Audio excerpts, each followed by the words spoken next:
Le manoir Blackwood, un colosse de granit gris et de bois sombre, trônait au-dessus des forêts d'Aspen dans le Colorado.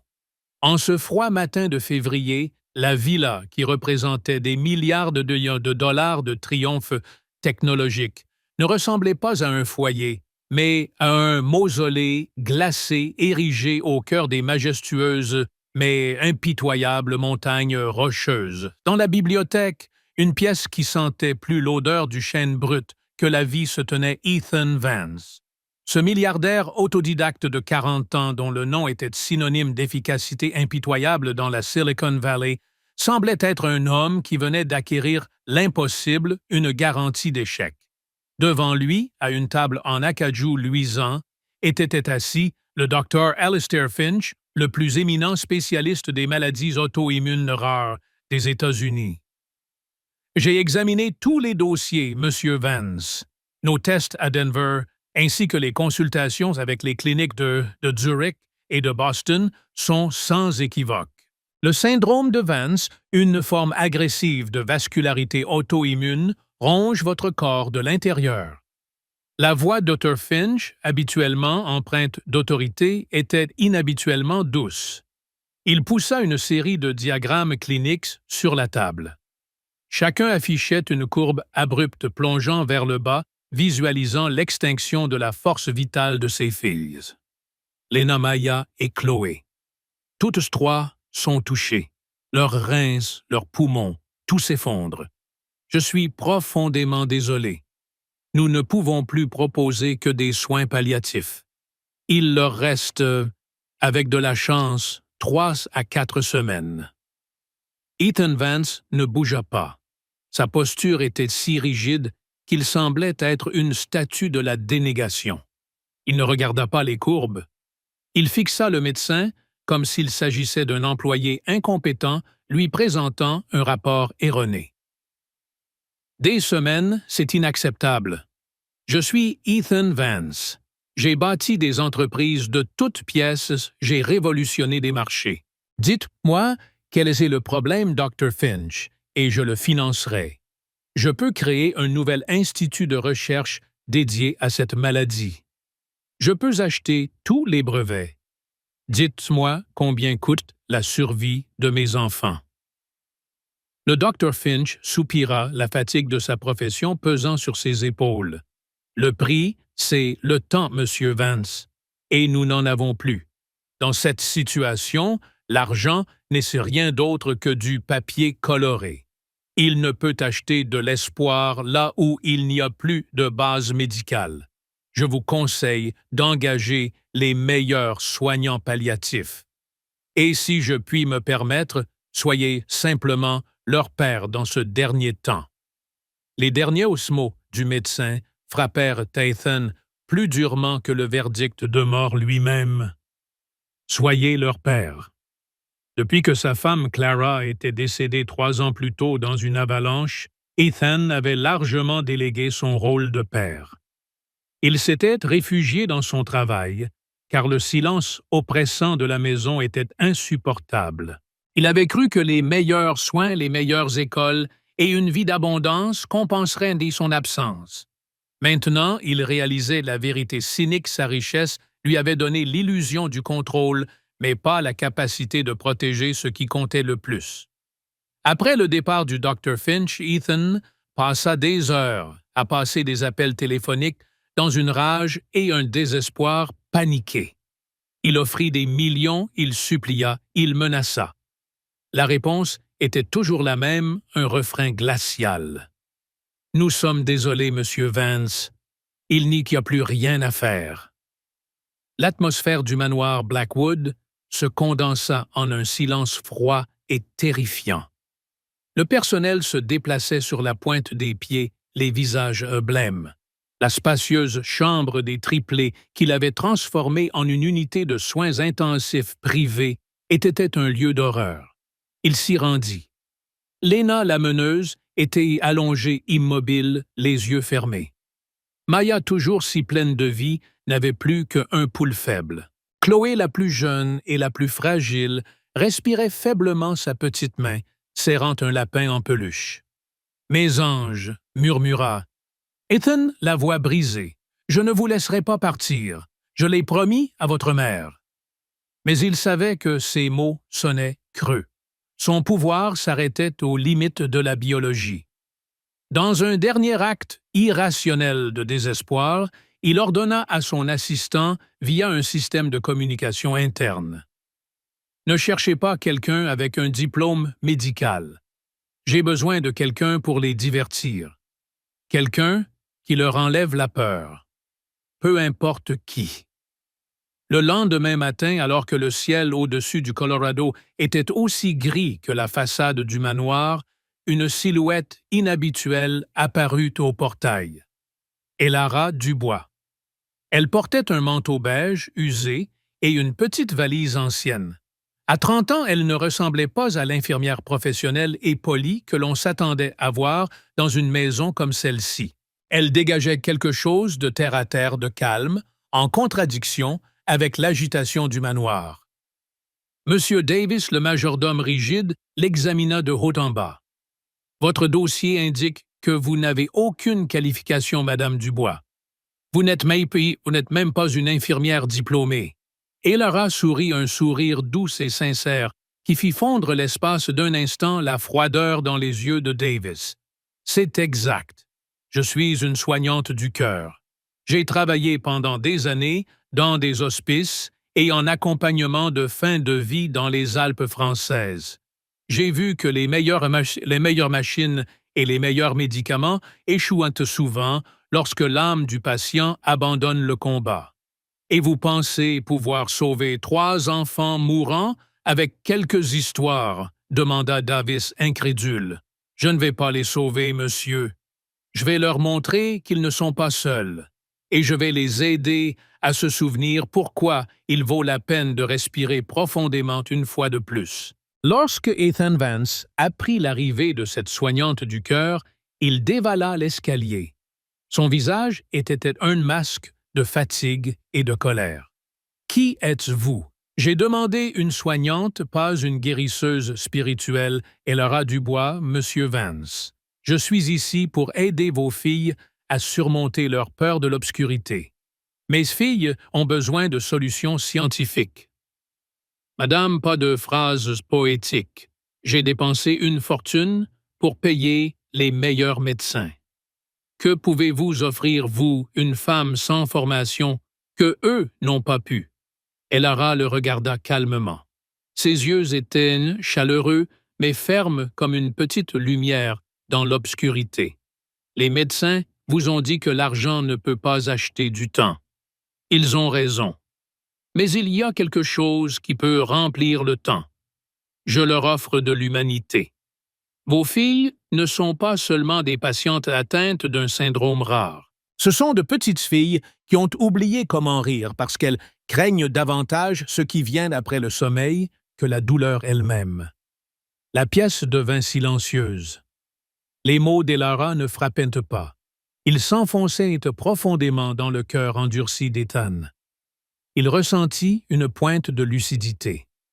Depuis la mort de Clara, il n'avait vu ses filles qu'à travers le prisme de ses inquiétudes et de ses tentatives infructueuses de les sauver. Il avait oublié qu'elles étaient des enfants. Il détourna le regard incapable de supporter celui de cette femme qui exposait si clairement sa faillite émotionnelle. Très bien. Faites ce que vous jugez nécessaire. Mais si leur état empire, vous serez renvoyés sur le champ. Et n'espérez pas une rémunération généreuse. Ma générosité dépend des résultats. Je n'accepterai aucun paiement de votre part, Monsieur Vance. Je serai payé lorsque vos filles riront de nouveau de tout leur cœur. C'est ma seule condition. Cette exigence impossible irrita profondément Ethan, mais il était trop épuisé pour s'y opposer. Elara entra dans la chambre des filles. Elle retira doucement les supports à perfusion inutile et les appareils médicaux oppressants qui encombraient la pièce. Puis, elle ouvrit sa vieille valise, en sortit un tas de craies colorées et commença à dessiner de simples fleurs et animaux lumineux sur le mur. un petit jardin d'espoir au milieu de leur chambre de fin de vie. Elle s'agenouilla près de Chloé, dont les yeux tressaillirent presque imperceptiblement. Elora prit sa main glacée et la pressa doucement entre ses propres mains chaudes. « Bonjour, ma belle. Aujourd'hui, nous allons apprendre le secret des arbres. Sais-tu qu'un arbre en hiver n'est pas mort? Il dort. Il ramène toute sa force dans ses racines pour revenir plus fort au printemps. Tu es comme un arbre en hiver. » Elle sortit un petit lapin en tissu qu'elle avait cousu elle-même. « Voici, courage, mon petit lapin. Il est fait de laine épaisse pour te tenir chaud dans l'obscurité. Quand tu as peur, serre-le fort. Il te rappellera que ton courage est dans tes racines. » Chloé ouvrit lentement les yeux. Elle vit le lapin coloré, sentit le doux parfum de lavande qu'Elora avait répandu sur les oreillers et entendit cette voix étrangère et apaisante. Maya et Lena se réveillèrent également. Leurs regards n'étaient plus vides, mais suivaient Elora avec un mélange de méfiance et de fascination silencieuse. Ce soir-là, pour la première fois depuis des semaines, Elora chanta. C'était une vieille berceuse provençale, une mélodie si pure et honnête qu'elle semblait réchauffer les pierres froides du manoir. Dans son bureau, Ethan entendit la mélodie. Ce n'était pas la même musique que chantait Clara, mais elle portait la même fréquence cardiaque. C'était le son de l'amour inconditionnel. Il appuya sa tête contre la vitre froide et une larme unique traça son chemin à travers sa façade rigide. Il savait que la bataille pour la vie de ses filles n'était pas encore gagnée, mais il sentait que quelque chose d'inestimable était arrivé à Blackwood Manor, un dernier espoir fragile qu'il n'aurait jamais pu acheter avec tout son argent. Le sommet enneigé semblait un peu moins impitoyable dans la nuit. Le silence glacial qui enveloppait Blackwood Manor depuis des semaines comme un linceul commença à se dissiper. Ce n'était pas une explosion soudaine et bruyante de joie, mais un changement discret et tenace, porté par l'odeur des herbes provençales et le doux son de la voix d'Elora qui flottait dans les couloirs. Pour Ethan Vance, ce changement était d'abord une perturbation insupportable et irrationnelle. Il s'était retiré dans son bureau, entouré de rapports financiers affichant des centaines de millions de dollars. Il essayait de dompter la réalité de la perte imminente par la logique implacable de ces chiffres. Mais même les algorithmes les plus complexes ne pouvaient effacer le rire mélodieux qui s'échappait désormais régulièrement de la chambre de ses filles. Le deuxième jour de la présence d'Elora M. Davis, le majordome entra dans le bureau d'Ethan. Son visage était une étude de confusion et d'horreur consciencieuse. « Monsieur Vance, je dois vous faire un rapport.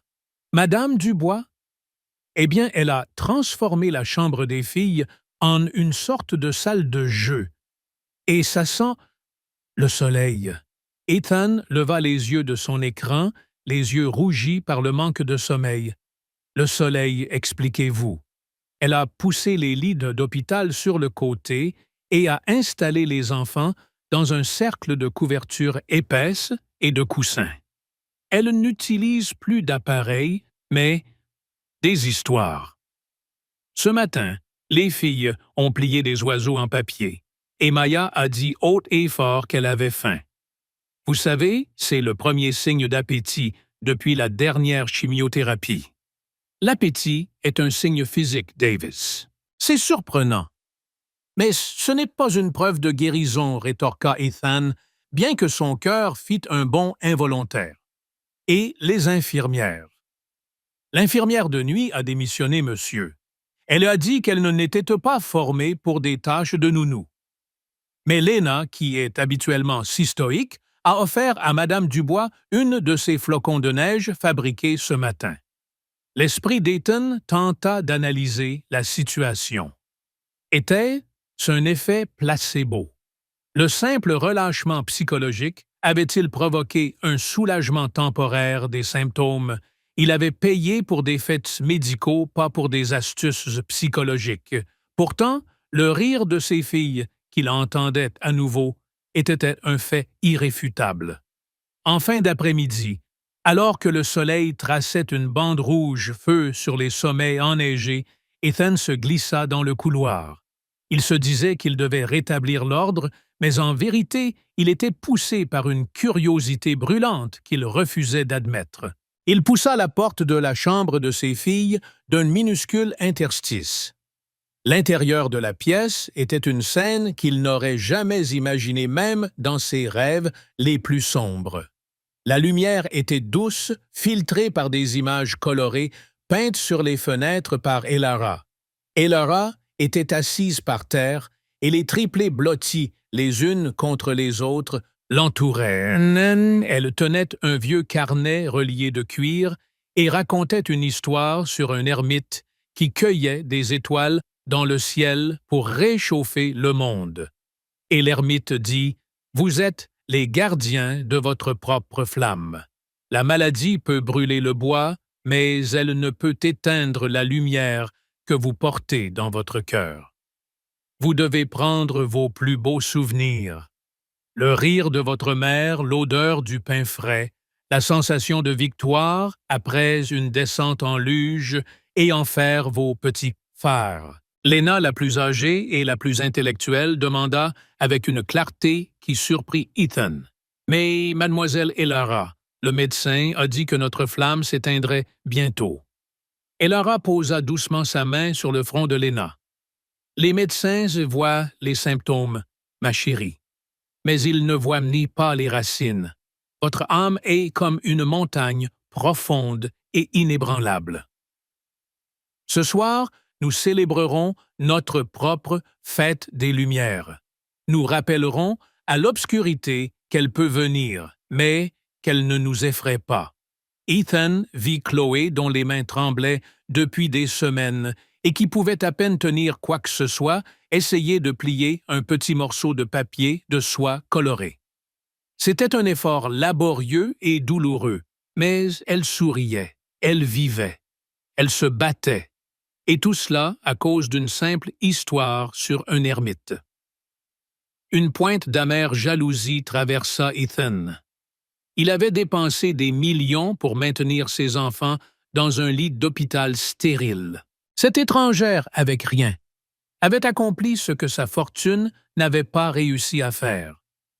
Il se retira sa raison, luttant contre les effets émotionnels de cette pièce.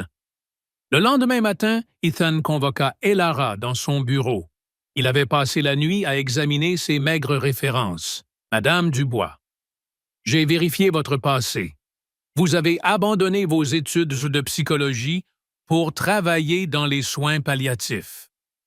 Vous n'êtes pas qu'une spécialiste. Votre qualification n'est que votre propre expérience. » Elara, dans ses vêtements simples, resta calme et posé. « Ma qualification, Monsieur Vance, est l'expérience face à la fin. J'ai vu que la plupart des gens ne meurent pas de leur maladie.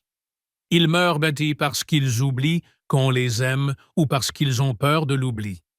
Cessez ces sentimentalités banales. J'ai besoin de faits. Que donnez-vous à mes filles? Est-ce une sorte de remède végétal non testé? Vous savez que je peux vous poursuivre si vous mettez leur santé en danger. Je leur donne la vérité, Monsieur Vance. Et ma présence. Vous traitez la mort comme un problème commercial que vous pouvez résoudre par une fusion ou une acquisition. Vous avez inconsciemment fait comprendre à vos filles que la maladie est une erreur ultime que l'on peut corriger avec de l'argent. Je leur apprends que la mort est réelle, mais que la vie même face à la fin conserve son éclat. Il ne s'agit pas de les guérir, mais de remplir leurs derniers jours de sens, pas de panique. Ethan frappa du poing sur le bureau poli, faisant teinter le verre en cristal coûteux. À quoi sert le sens s'ils sont morts? J'ai la responsabilité de les sauver. Non, Monsieur Vance, vous avez la responsabilité de les aimer. Et l'amour leur redonnera la volonté de guérir. Vos filles n'ont pas besoin d'un PDG qui achète une solution. Elles ont besoin de leur père qui leur tient la main parce qu'il n'a plus peur de les perdre. La peur est plus contagieuse que n'importe quelle maladie. Le souffle d'Ethan s'arrêta. Les mots le frappèrent avec la force d'une avalanche. Toute sa vie, il avait cru que la force résidait dans la distance. Cette femme si délicate et discrète venait de remettre en question toute sa philosophie de vie. « Je vais vous offrir le double de votre salaire initial, Elara. Mais vous devez me dire ce que je dois faire pour renforcer la volonté de que ces enfants. » Elara sourit un sourire empreint de compassion et de tristesse. « L'amour ne se double pas, Monsieur Vance. Il se partage. Je dois me rendre à Denver pour quelques heures aujourd'hui. Il est temps que vous allumiez vos propres phares sans mon aide. » Elle quitta le bureau, laissant Ethan avec l'écho retentissant de ses mots. Il regarda la table. Pour la première fois depuis des années, ses documents financiers étaient vides et dénués de sens. Il se leva et se dirigea vers une photo de Clara et des filles. Il devait accepter la vérité. Sa peur avait empoisonné ses filles plus que la maladie elle-même. Plus tard dans la soirée, en l'absence d'Elara, Ethan osa entrer dans la chambre. Les filles furent surprises, mais pas effrayées. « Papa, mademoiselle Elara, et c'est parti pour un moment, dit Maya. Je sais, je suis là. Avez-vous quelque chose à me montrer? » Lena lui tendit une de ses lanternes de papier froissé. « C'est notre lanterne d'espoir. Elle est censée être forte. » Ethan s'assit maladroitement par terre, un spectacle rare. Il prit le carnet que Elara avait laissé sur la table de chevet. Le livre était en français, la langue de sa défunte femme. Il commença à lire incertain sa langue allemande, trébuchant sur les mots inconnus, mais sa voix était sincère et douce. L'espoir est une petite chose, mais c'est le moteur du monde. Quand il termina l'histoire, Chloé le regarda avec des yeux brillants. « Papa, ta voix est toute chaude, comme une couverture épaisse et sûre. » Lena et Maya se blottirent contre lui sans hésiter. Pour la première fois depuis la perte de Clara, Ethan ne ressentit pas le poids écrasant de son chagrin ou de sa responsabilité. Il ressentit l'affection pure et immédiate de ses filles apaisée par sa simple présence. La froideur du manoir Blackwood sembla s'estomper. Ethan comprit qu'il ne pouvait pas acheter la vie, mais qu'il pouvait offrir la félicité de l'instant. Et c'était précisément ce cadeau qui sauvait ses filles. Le lendemain matin, Elara revint et trouva Ethan et les filles en train de plier ensemble un nouvel ensemble de lanternes de papier. Ethan se leva, son regard n'était plus celui d'un PDG, mais celui d'un père qui apprenait lentement à revivre. « Bienvenue, Elara. J'ai compris la leçon des lanternes, et je sais maintenant comment investir mon paiement. Pas dans la recherche, dans l'avenir. » Elara hocha la tête, son sourire rayonnant. Mais la plus grande épreuve d'Ethan était encore à venir, l'épreuve du destin qui montrerait si la chaleur paternelle qu'il venait de retrouver suffirait à vaincre l'obscurité pour de bon. Les semaines passèrent à Blackwood Manor et la villa autrefois symbole d'une froide isolation se transforma lentement. Là où régnait autrefois l'odeur des désinfectants et les bruits mécaniques des appareils médicaux, il y avait maintenant l'arôme du thé à la camomille, des herbes séchées et le doux son du rire des enfants. L'amélioration des triplés était si profonde que même le Dr. Finch, le médecin-chef de Denver, ne pouvait que secouer la tête, incrédule, lors de ses visites occasionnelles. Les signes vitaux se stabilisaient, les défenses immunitaires revenaient. Médicalement, c'était un phénomène inexplicable. Pour Ethan Vance, c'était plus qu'un phénomène, c'était une crise existentielle. Il ne passait plus ses journées avec des rapports financiers, mais à observer Elara et ses filles de loin. Il voyait Lena recommencer à peindre Maya, plier inlassablement de nouvelles figures en papier, et Chloé, dont la main fragile était encore une blessure pour lui recommencer à manger des aliments solides. Il était reconnaissant, mais au fond de lui, l'orgueil et le doute continuaient de s'agiter. Un après-midi, alors que les filles jouaient dans le jardin enneigé, Ethan appela Elara. Il avait préparé un contrat, un document complet qui garantirait sa place dans la maison pour les 10 prochaines années, avec un salaire qui aurait rendu jaloux n'importe quel médecin-chef. Elara, asseyez-vous. Nous devons parler de l'avenir. Vos méthodes, elles ne sont pas scientifiques, mais les résultats sont indéniables. Je veux que vous restiez, que vous éleviez mes filles. Je veux vous offrir la sécurité que vous méritez. J'ai préparé ce contrat. Elara regarda le document épais sur la table. Elle sourit doucement mais fermement. Je vous remercie pour votre générosité, Monsieur Vance. Mais je vous ai dit que je ne suis pas ici pour l'argent. Je suis ici parce que je dois honorer mon propre engagement. Ma mission est presque terminée. Presque terminée. Que voulez-vous dire? Les filles ne sont pas encore complètement guéries. Et quel est votre engagement? Qui êtes-vous vraiment? Je suis quelqu'un qui a perdu un enfant. Ma petite sœur est morte d'une maladie similaire. Je n'ai pas pu la sauver, mais je lui ai promis que je ne laisserai jamais d'autres enfants mourir de peur. C'est le seul contrat que j'ai signé dans ma vie. Ethan la fixa. Toute la vérité de son altruisme le frappa. Toute sa vie, il avait cherché la sécurité dans l'argent. Elle trouvait la sécurité dans l'amour. Vous êtes dangereuse, Elara. Vous ébranlez tout ce en quoi je croyais. Je n'ébranle pas votre foi, Monsieur Vance, je l'élargis. Vous pensiez que la force venait du contrôle. Je vous montre que la vraie force réside dans le lâcher-prise. Ce conflit entre logique et émotion allait bientôt culminer dans une épreuve dramatique qui scellerait définitivement l'éveil d'Ethan. Cette nuit-là, une tempête de neige s'abattit sur les montagnes rocheuses. Les vents hurlaient comme des loups affamés autour du manoir, et d'épaisses couches de glace coupèrent les lignes électriques. Blackwood Manor sombra dans une obscurité oppressante et terrifiante. Lara était avec les filles, chantant doucement à la lueur des bougies pour apaiser leur peur. Soudain, elle sentit la peau de Chloé brûlante dans ses bras. « Chloé, tu es brûlante !» La montée de fièvre était rapide et brutale.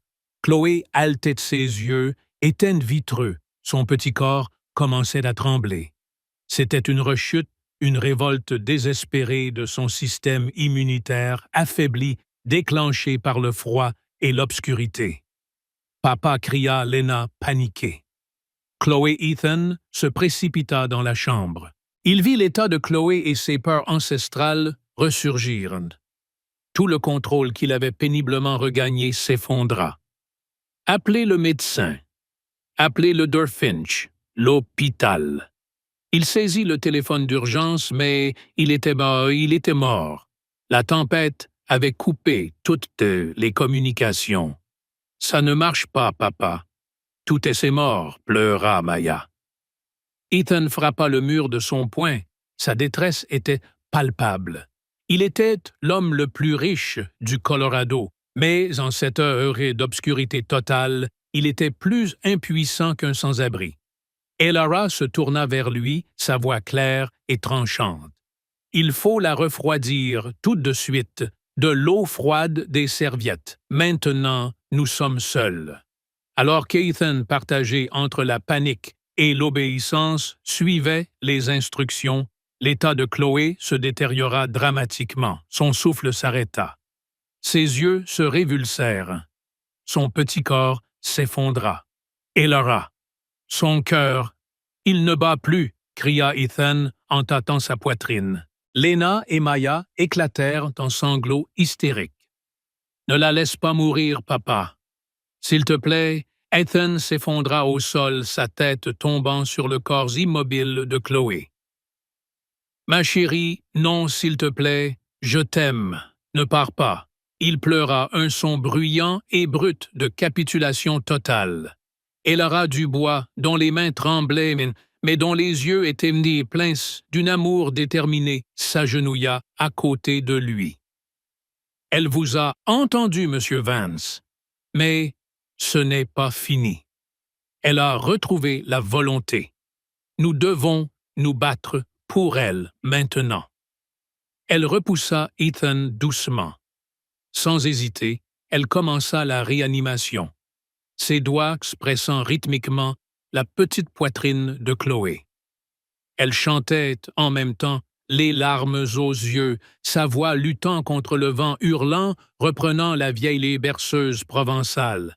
Ethan se releva d'un bond. « Arrêtez, vous la torturez, elle est partie, abandonnée. » Elora ne le regarda pas. Elle continua à presser. « Je n'ai jamais promis de miracle, Monsieur Vance. J'ai promis qu'elle ne mourrait pas seule. Maintenant, vous devez me faire confiance. Faites confiance à votre fille. J'ai fait confiance à Dieu. J'ai fait confiance à la science. Tout m'a trahi, » cria Ethan. « Non, » tonna Elora, sa voix aussi puissante que la tempête. « Vous avez juste oublié que l'amour est aussi une forme de médecine. Faites confiance à l'amour que vous venez de trouver. » Dans cet instant d'obscurité absolue de collapse physique et émotionnel, Ethan céda. Il s'agenouilla non pas en adoration, mais en dévotion. Il prit les mains de ses filles, Lena et Maya qui pleuraient, et murmura « Fais ce que tu dois faire, Elora. Je te fais confiance. » Elora continua à presser, à chanter. La mélodie était à peine audible, un signe fragile mais tenace de vie face à la mort. Et puis, après une éternité qui ne dura que quelques secondes, Chloé toussa. Un son faible et rauque qui résonna dans le manoir comme un coup de tonnerre. Elle respirait. « Elle respire !» cria Maya. Elle vit Ethan attira sa petite fille dans ses bras, ses larmes se mêlant à celles des enfants. Il la serra fort, remerciant le Créateur, le destin, et surtout la femme qui, agenouillée au sol, pleurait en silence. « Vous l'avez sauvée, Elora. Vous avez sauvé ma fille. » Elora leva les yeux, son visage pâle, mais son sourire rayonnant. « Non, Monsieur Vance, je n'ai fait que rallumer la flamme. L'amour que vous venez de lui donner, c'est lui qui l'a ramené. » La tempête s'apaisa, et avec l'aube, l'électricité revint. La lumière emplit la pièce, et Chloé dormait paisiblement sa fièvre, était retombée ses signes vitaux stabilisés. Ethan Vance n'était plus le même homme. La carapace du PDG, dénuée d'émotion, s'était brisée. Il avait appris que le vrai pouvoir ne résidait pas dans la domination des marchés, mais dans l'acceptation de sa propre vulnérabilité. Dans les semaines qui suivirent, les filles se rétablirent complètement. Ethan quitta son poste à l'entreprise et en confia la direction à un partenaire de longue date. Son attention se portait désormais exclusivement sur Blackwood Manor, l'acte pédagogique de la famille Vance. Un jour, alors que la famille était assise dans le jardin fleuri de nouveau, Ethan avait fait planter de la lavande partout. Il demanda à Elora de rester. Pas comme employé, mais comme partenaire. Elora, j'ai perdu tant de temps à courir après les mauvaises choses. Je pensais que la valeur de la vie résidait dans le chiffre d'affaires et le contrôle. J'ai acheté les traitements les plus coûteux pour mes filles, mais je leur ai refusé la chose la plus simple. Et quelle est la chose la plus simple? Monsieur Vance demanda Elora en souriant. L'exemple. Mes filles doivent apprendre que le vrai succès ne réside pas dans la richesse, mais dans l'humanité. Je vais utiliser une partie de ma fortune pour corriger cela. L'acte pédagogique, Ethan Vance fonda la Fondation Clara Vance pour l'humanité et l'espoir. Ce n'était pas une fondation pour la recherche sur le cancer. Son objectif était de fournir un soutien financier et émotionnel aux patients en soins palliatifs et à leurs familles en engageant des personnes comme Elara Dubois, des soignantes du cœur qui apportaient des histoires, des rires et de l'amour dans les heures les plus sombres. La Fondation finançait des programmes d'action enseignante aux enfants à gérer leur peur à travers l'art, la musique et le storytelling. Ethan organisait chaque année la Fête des Lumières à Blackwood Manor, où les enfants malades et leurs familles se réunissaient et pour renforcer leurs flammes intérieures. La leçon pour les filles et le public. Quelques années plus tard, alors qu'Ethan et Layla s'étaient été mariés et avaient accueilli leur 4e fille, Clara, la jeune Ethan, prit la parole lors de l'inauguration du nouveau centre de la Fondation. « J'ai appris que le plus grand investissement dans la vie n'est pas l'argent que nous accumulons, mais l'amour que nous partageons. Lena, Maya et Chloé sont mes plus grandes enseignantes. Elles m'ont montré que nous sommes tous vulnérables, mais dans cette vulnérabilité réside notre plus grande force, la capacité à l'empathie et à l'amour inconditionnel. C'est la vraie richesse que ni virus ni krach boursier ne peuvent nous enlever. Nous construisons cette fondation pour que tous les enfants puissent apprendre « N'ayez pas peur de ce que vous ne pouvez pas contrôler, mais soyez courageux dans ce que vous pouvez aimer. » L'histoire se termina sur une scène où Ethan et Lara et leurs 4 filles se tenaient ensemble dans le jardin de lavande. Le vent portait le rire des enfants à travers les montagnes. Ethan souriait. Son regard n'était plus froid, mais empli d'une chaleur humaine authentique. Il avait sauvé ses filles sans se permettant d'être sauvé lui-même. L'impossible était devenu réalité grâce à la puissance du cœur humain.